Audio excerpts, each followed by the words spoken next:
Oke, kali ini gue akan bahas tentang 5 ya, kebohongan yang mungkin diajarin dari kecil ke kalian, kebohongan yang mungkin kalian sering dengar. Yang menurut gue ini 5 hal yang bikin orang Indonesia itu terjebak dan tetap miskin. Biasa kan gue bahas soal kesalahan di uang, ya, kesalahan investasi, kesalahan di bisnis. Sekarang kesalahan di hidup. Ya, ini spesifik di hidup karena menurut gue ini lumayan spesifik ke apa yang gue lihat di sekitar gue ya, dan gue perhatikan kenapa orang tuh ada yang bisa kaya, kenapa ada yang bisa nggak kaya. Dan ini kan kita ngomongin tentang kenapa hal-hal ini ya, kebohongan-kebohongan ini bisa bikin kita jadi miskin. Jadi, pasti masih ada hubungannya sama yang gue bahas tentang uang. Yang pertama yang gue lihat paling fatal adalah ngomongin tentang uang, itu adalah hal yang nggak sopan atau tabu bahkan, ya. Ini gue lihat banyak banget. Ini nggak cuman di lingkungan gue waktu gue kecil, tapi di lingkungan semua orang yang gue lihat. Uang itu jadi ibaratnya hal yang nggak boleh dibicarain bahkan di keluarga. Lu nggak boleh sama sekali ngomongin uang gitu di meja makan keluarga. Lu nggak boleh tanya bokap lu itu pendapatannya berapa ya. Bokap lu itu kerjanya kayak gimana, omset bisnis bokap lu gimana, itu sesuatu hal yang tabu gitu. Dia kerjanya di mana, karirnya seperti apa, asetnya ada apa aja, ini banyak dianggap di berbagai macam keluarga sebagai hal yang sangat tabu dan nggak boleh dibicarakan. Padahal menurut gua ini adalah justru hal penting ya untuk anak itu bisa belajar. Coba gua tanya ke kalian nih, gimana caranya lu bisa belajar tentang investasi, lu bisa ngerti gimana caranya ngurus pajak ya, kalau uang aja di meja makan lu adalah hal yang nggak boleh dibahas? Pasti jawabannya anaknya nggak bisa. Jadi di rumah itu nggak boleh ngomongin uang, di sekolah tuh juga nggak pernah diajarin tentang gimana sih caranya berinvestasi, aset itu seperti apa, lu cara ngisi SPT itu seperti apa. Akhirnya nggak melek keuangan sama sekali. Jadi akhirnya jadi orang kerja doang nuker gaji untuk waktu, nggak bisa ngelola uang sama sekali dan hidupnya akhirnya miskin. Gimana caranya lu expect ketika anak lu itu tumbuh dewasa otomatis, oh dia ngerti gitu caranya dia ngelapor pajak untuk isi SPT-nya sendiri. Ya dia pasti nggak ngerti, karena bahas uang aja nggak boleh. Kalau ngomongin uang ya dianggap sama orang lain adalah pamer. Oh dia pamer ngomongin uang, bahkan ini gue lihat sendiri ya, suami dan istri pun soal uang ini nggak terbuka.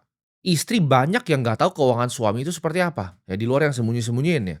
Jadi nggak ada transparansi itu, tidak ada keterbukaan, nggak tahu suami itu asetnya apa aja ya, nggak tahu dia punya apa aja. Gua kalau nanti suatu saat ya gue punya keluarga, maupun itu istri atau anak, pasti gue akan kasih tahu sedetail-detail mungkin kalau bisa. Gue punya holding di negara ini, gue punya kustodian bank di negara ini, ya gue punya sekuritas di sini sini sini, gue punya sekuritas di negara yang ini. Account gue ada di sini sini, private banker gue ini nomornya, gue akan kasih semua gitu. Karena mereka harus tahu nanti gimana caranya mereka bisa ngelolanya, gimana caranya mereka bisa nurunin asetnya. Jadi jangan biarin uang itu adalah hal yang tabu gitu di keluarga lu kalau tetap miskin. Ini harus jadi suatu keterbukaan, jangan dilihat uang ini sebagai hal yang jelek gitu. Satu lagi ya, ini kebohongan hidup yang gue sering lihat ya, yaitu orang kaya itu biasanya tidak jujur, ya kan. Orang kaya itu bikin uangnya biasa uangnya haram. Kalau misalnya kata-kata anak-anak Gen Z adalah big money never comes clean, orang bilang seperti itu. Uang yang besar tuh tidak pernah datang bersih. Kalau lu mikir seperti itu, maka uang tidak akan pernah datang ke lu. Karena lu kesannya menjauhi uang, lu pikir uang itu adalah suatu hal yang negatif. Padahal gue udah bilang berkali-kali, uang itu adalah kaca pembesar, ya. Semakin baik lu, semakin banyak uang yang lu punya, ya maka akan makin banyak kebaikan yang lu bikin. Kalau lu emang orang udah jahat dari awal, lu miskin juga jadi begal, gitu. Ketika lu kaya, ya, lu jadi bandar nggak jelas gitu. Jadi uang itu hanyalah kaca pembesar jiwa dan hati lu aslinya seperti apa, moral di dalam diri lu seperti apa.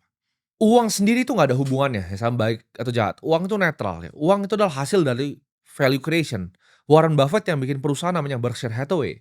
Ketika dia udah akuisisi banyak sekali perusahaan yang di bawahnya, perusahaan itu yang dia kelola dari dia masih kecil, itu sekarang ada 388.000 karyawan total, semua yang kerja di bawah holdingnya, ya. Itu adalah value creation. Jadi dia jadi kaya sekali, ya, orang top 10, orang top 20 terkaya di dunia, tapi dia menciptakan 388.000 lapangan pekerjaan untuk orang. Jadi uang itu adalah hasil dari value creation, makin besar value yang lu ciptakan, makin besar uang yang lu dapatkan. Lu mau dapat uang banyak, lu bikin value yang besar, lu bikin impact yang besar. Kalau lu bilang dari kecil ya, lu diajarin bahwa uang itu kotor, uang nggak akan pernah mau datang ke lu. Ya ini sama kayak lu ibarat bilang cewek cantik gitu kan. Oh cewek cantik itu pasti nggak bener. Kalau lu punya stigma seperti itu, nggak akan pernah ada cewek cantik yang pernah mau sama lu, ya. Mungkin ada satu atau 2 yang nggak bener, tapi bukan berarti semua lu generalisir gitu. Itu namanya pemikiran cacat logika, ya itu namanya false binary. Lu mikir bahwa, oh semua uang tuh berarti pasti kotor, ya.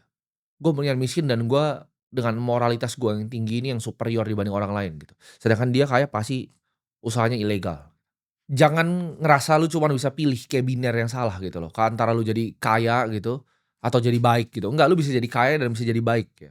Ketika gua awal mau jadi kaya, cita-cita gua adalah jadi Warren Buffett. Gua pengen punya holding company yang bisa berinvestasi di banyak perusahaan, karena hobi gue itu koleksi-koleksi perusahaan. Gue pengen beli banyak perusahaan yang menghasilkan cash flow yang besar. Uangnya mau gue pakai untuk apa? Uangnya mau gue pakai untuk nanti ke depannya gue mau bangun 1.000 sekolah gitu. Dari Sabang sampai Merauke gue mau bangun 1.000. Sebelum gue mati, sebelum gue masuk kubur ini pasti gue realisasiin gitu.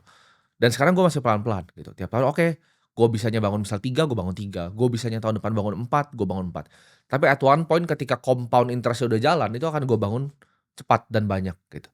Dan gue harap itu pun ya suatu saat bisa dilanjutin gitu sama anak-anak gue. Jadi kalau kalian tanya tujuan hidup gue apa, gue pengen bikin dunia sedikit lebih pintar ya. Karena gue itu punya mentor yang udah nggak ada ya, yaitu namanya Charlie Munger. Gue banyak banget belajar tentang kebijaksanaan dunia ini dari beliau ya. Dan beliau itu punya kata-kata yang menyentuh hati gue, di mana beliau bilang fungsi paling tingginya manusia itu adalah bisa membantu orang lain jadi sedikit lebih pintar. Jadi manusia itu serve-nya bisa ngapain gitu. Nah, gue rasa dengan gue bangun sekolah ya, sekolah gue kan terfokus hanya untuk anak-anak kecil. Jadi dengan gue bisa bangun sekolah untuk anak-anak kecil, ketika nanti mereka SMP, SMA bisa nonton video YouTube gue, bisa jadi orang yang berubah jadi orang yang sedikit lebih pintar, goal tercapai ya. Hal terbaik yang seorang manusia bisa lakuin adalah bikin manusia lainnya jadi lebih pintar.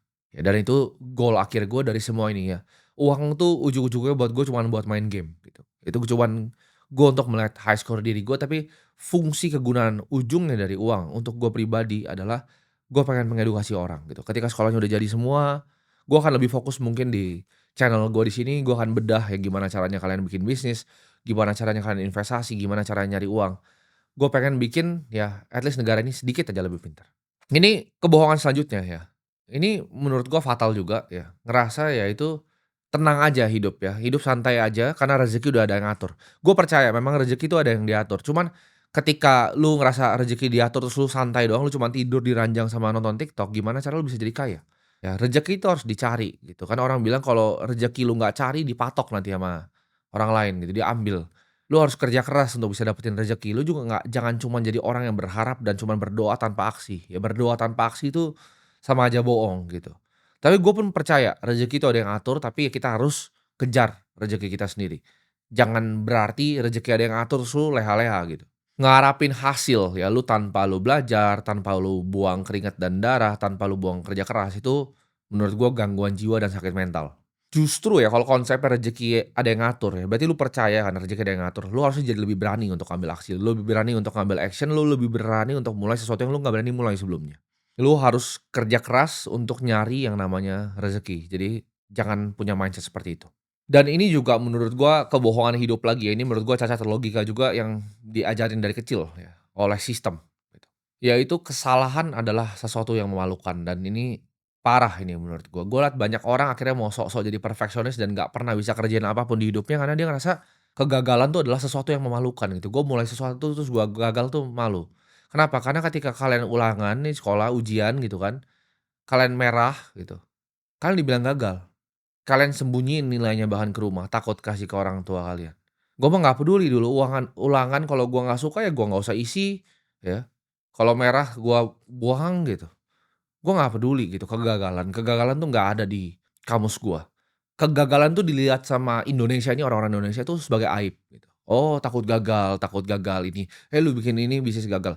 Kayak sekarang orang cuma lihat gua hasil akhirnya, lu nggak lihat beberapa banyak investasi gua yang gagal, ya keputusan-keputusan gua yang bodoh, dan bisnis-bisnis gua yang gagal tuh ada banyak dari dulu, sampai sekarang. Dan gua selalu coba lagi, gua selalu coba terus. Nggak masalah, coba lagi. Dari gagal itu gue punya pengalaman, dari pengalaman gue bisa belajar ya, dari belajar gue punya mulai framework untuk mengerti kenapa gue bisa gagal sebelumnya. Dari situ gue bisa punya kebijaksanaan akhirnya. Banyak orang yang takut mulai suatu, gue tanya kayak teman gue, "Kenapa lu takut untuk mulai?" "Oh takut gagal karena gue malu kalau gue gagal." Hey lu gagal nggak mati gitu, ya. Orang banyak nganggap gagal tuh kayak mati gitu. Gue kasih tahu hidup ini ya, sebelum game over tuh artinya apa? Lu masuk masuk kuburan ya, sebelum lu masuk kuburan, nggak ada yang namanya gagal. Dan gue nggak ngerasa gue akan gagal sebelum gue masuk kuburan gitu. Selama lu masih nafas sih prinsip gue pribadi ya, ini serah lu mau punya atau enggak, tapi ini pribadi gue jarang denger orang ngomong ini, tapi menurut gue selama gue masih nafas ya gue belum gagal gitu. Gimana pun sejelek apapun kondisinya, sesusah apapun kondisinya. Gimana mau sukses gue tanya kalau takut gagal ya. Jadi jangan cuma lihat hasil akhirnya orang, orang banyak compare kayak lu bandingin hasil akhirnya orang sama hasil sekarangnya lu, ya gimana caranya? Gue itu kalau misalnya dipukul orang ya, gue bangun lagi, gue dihantam sama orang, gue bangun lagi, gue dihantam sama dunia, bangun lagi. Nah, mungkin orang-orang yang coba akhirnya capek gitu, karena kok nggak nyerah-nyerah orang ini, karena gue nggak pernah nyerah, karena gue nggak ada gagal gitu loh. Gue antara gue menang nih, atau gue coba lagi, menang, coba lagi, menang, coba lagi. Ini prinsip yang gue pakai dari dulu gitu. Mau dari gue main basket, gue main apapun, antara menang atau gue coba lagi. Kegagalan itu harus diterima, anggap ini permainan hidup, kegagalan tuh salah satu yang emang harus terjadi gitu. Jadi jangan kayak gagal tuh aib, kalau lu pikir gagal aib ya lu nggak akan mulai apa-apa.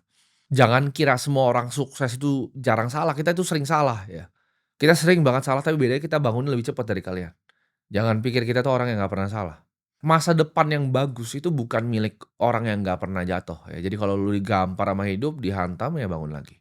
Dan ini nih, ini kesalahan terakhir nih yang gue lihat dan ini fatal juga nih, kebohongan ini ya. Dari kecil, dan ini semua didoktrin dari kecil dan menurut gue ini salah total ya. Kalau orang tua lu ngomong ini, lu harus hormati mereka sebagai orang tua, tapi coba lu kirim video ini ke mereka buat mereka tuh ngerti di otaknya gitu. Nggak semua yang mereka tahu tentang pengalaman, mungkin mereka hidup memang lebih lama, tapi nggak semua yang mereka tahu tuh benar. Lu harus bisa punya kebijaksanaan untuk lihat gitu, apa yang kalau ada salah satu dari 5 ini yang diajarin orang tua lu ke lu, itu ngawur, ya kasih tahu mereka lu itu ngawur. Kecuali lu mau jadi orang miskin. Kan gue bilang selalu, lu mau jadi orang sehat lu jangan dengerin gue, lu mau jadi orang yang gimana, lu mau jadi orang punya kekuasaan lu jangan dengerin gue, tapi kalau lu mau jadi orang kaya lu bisa dengerin gue. Gue tahu caranya. Ya itu ini kesalahan fatalnya dibilang, "Nak, kamu jangan terlalu menonjol ya dan jangan terlalu ambisius." Akhirnya lu merendah diri, sampai akhirnya rendah beneran gitu. Karena lu takut menonjol. Kan tapi dunia ini tuh nggak pernah suka sama orang yang nggak menonjol, jangan salah, ya. Dunia ini adalah dunia sangat sangat sangat kompetitif. Lu kalau nggak menonjol lu nggak jadi siapa-siapa. Kita diajarin, oh kalau menonjol dan terlalu ambisius tuh orangnya sombong gitu. Apa korelasinya gitu. Kita diajarin misalnya dari sekolah, jangan banyak ngomong gitu kan. Oh guru aja biarin dia ngomong, dia paling pintar kok matematikanya gitu kan. Nggak boleh di-challenge pakai cara yang lain gitu, kan sistem edukasi kita sekarang seperti itu. Kayak guru akuntansi tuh walaupun waktu itu di sekolah gue dia salah bikin soalnya, gue udah kasih tahu dia salah bikin soalnya, ngeyel gitu. Tapi kalau ngomong begitu dianggap apa? Oh dianggapnya, anak ini kurang ajar. Terus orang bilang apa, "Oh jangan merasa paling pintar, nanti orang tidak suka." Mungkin banyak sekali yang nggak suka sama gue, mungkin guru gue waktu itu nggak suka sama gue, guru ekonomi gue mungkin nggak suka gitu karena gue ajarin dia. Cuman bukan berarti itu salah gitu. Kalau misal lu emang orang paling pinter lu bisa bikin roket ke bulan emang kenapa? Kalau satu orang 100 di jalan tuh benci sama lu, nggak masalah gitu.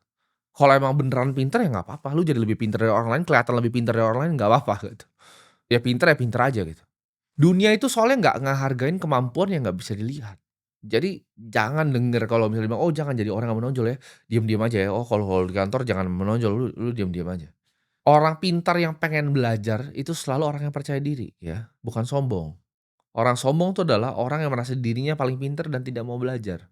Makanya Kak, itu definisi gue pribadi, lu bisa punya definisi lu sendiri ya.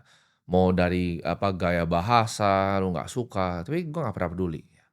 Lu harus bisa bijak untuk bedain percaya diri sama sombong. Batasnya apa? Kalau orang pintar dan dia masih mau belajar, itu artinya orang percaya diri. Orang pintar nggak mau belajar, artinya sombong. Lu nggak usah hidup untuk nyenengin semua orang. Kayak gue pun di sini pasti ada salah satu bajingan yang komen di situ kayak, "Oh gue nggak suka nih sama orang ini karena gini," gue nggak peduli lu siapa, gitu. Gue udah jalan dari Sabang sampai Merauke, gue kasih tau ya, dari Jakarta sini gue sampai jalan ke pantai ujung di Kupang, ada orang bocil tuh ada yang nyamperin gue bilang, "Makasih ya lu ngajarin gue tentang keuangan." Gue lagi flight, tiba-tiba gue lagi di Zurich, di Swiss, ada orang Indonesia nyamperin bilang, "Gue bisa pensiunin orang tua gue karena lu, terima kasih." Gue nggak peduli, ya opini beberapa gembel tuh gue nggak peduli. Gue nggak hidup di sini buat senengin semua orang gitu, gue hidup di sini untuk satu misi yang gue punya, yaitu tadi gue pengen bikin sebuah perusahaan ya, perusahaan investasi, perusahaan holding yang ini cita-cita gue dari gue 15 tahun gitu. Yang di mana imbal hasil return dari hasil investasi gue ini, setiap tahunnya bisa gue pakai untuk bangun sebanyak-banyaknya sekolah untuk anak kecil yang memang mereka nggak punya kesempatan. Dan dengan gue melakukan itu pasti banyak yang nggak senang ya. Tapi cuman gue dan Tuhan yang tahu bahwa niat gue di sini baik. Niat gue untuk benerin edukasi itu baik, dan niat gue untuk transfer ilmu ini baik. Karena kayak gue bilang tadi, ya gue idola gue Charlie Munger, gue cuma pengen bikin ya at least ketika gue mati nanti ya kan angka harapan hidup mungkin 75, 80 gitu kan kalau dikasih lebih panjang 80-an. Gue pengen dunia ini jadi sedikit lebih pintar, gak usah dunia lah, Indonesia ya, sedikit aja lebih pintar. Kan yang nonton gue sini 3 juta nih gue harap ya. 3 juta orang ini at least entar suatu saat 5 juta, suatu saat itu 10 juta ya kalau ini di-share ke lebih banyak orang lagi. Orang itu aja udah cukup jadi pintar. Dari mungkin kan sekolah gue let's say ada kedepannya gue target ada 1.000 ya kan. Kalau bisa nanti 50 murid ya per sekolah, kalau bisa sampai 100 murid gitu kan. Ada 50.000 sampai 100.000 berarti itu. Anak-anak kecil ya, anak-anak TK yang ibaratnya mereka masih punya mimpi, ya mereka nggak pernah bisa dapat kesempatan dan gue bisa lakukan itu. Dan fungsinya apalagi gue bikin gini, kan gue bakal butuh banyak yang bisa bantuin gue juga. Kan belajar dari konten gue akhirnya banyak kok yang akhirnya dari nonton nih, di belakang-belakang kamera ini akhirnya sekarang kerja sama gue tuh banyak. Gue harap gue pengen bikin tim lagi gitu, yang lu nanti bantuin gue untuk gimana caranya analisa perusahaan-perusahaan yang gue punya, ya lu datangin ke perusahaan, lu cek di sana, ya lu ketemuin CEO-nya. Gue butuh tim-timnya gitu nanti. Gue ketemunya dari mana ya, gue ketemu dari sini gitu, yang bisa bantuin gue. Jadi itu aja untuk video kali ini dan itu 5 kebohongan yang menurut gue kebanyakan orang didoktrin dari kecil.